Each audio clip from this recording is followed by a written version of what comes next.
context plays a really important role for identities and identifiers on the internet. One key aspect of that is a namespace.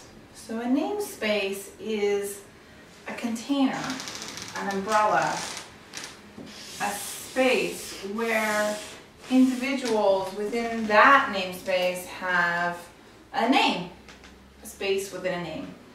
So it's really quite simple, actually. Twitter is a namespace. So there can only be one string of numbers attached to a particular person or group or entity within that namespace. So on Twitter, I'm at Identity Woman.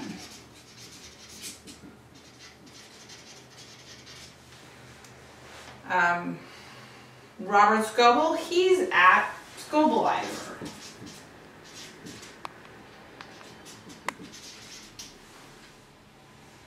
Any person who has a string of numbers in that namespace controls that particular identifier within it.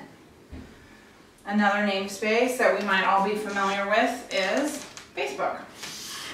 So at Facebook, everybody's assigned a number.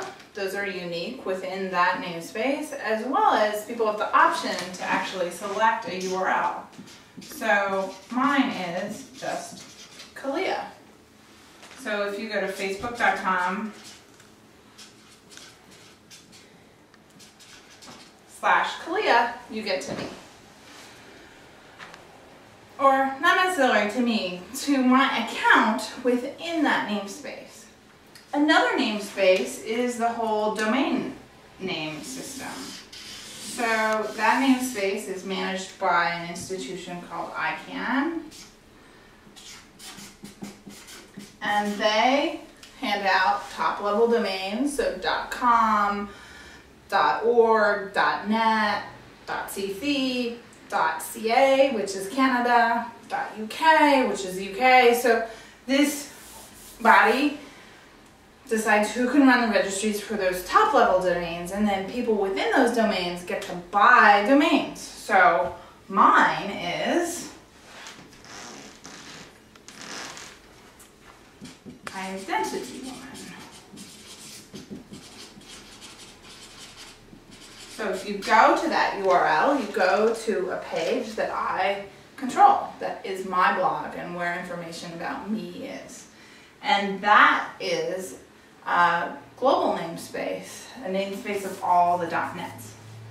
So and we touched on phone numbers earlier in this series, and phone numbers are also a namespace. It's a number space that is managed by a worldwide institution called the ITUT.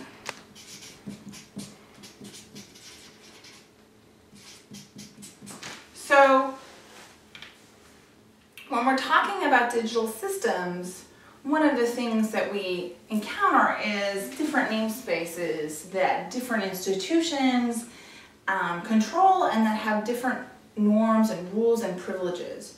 So a name within a private company namespace like Facebook or Twitter means I'm subject to the terms of service of those places.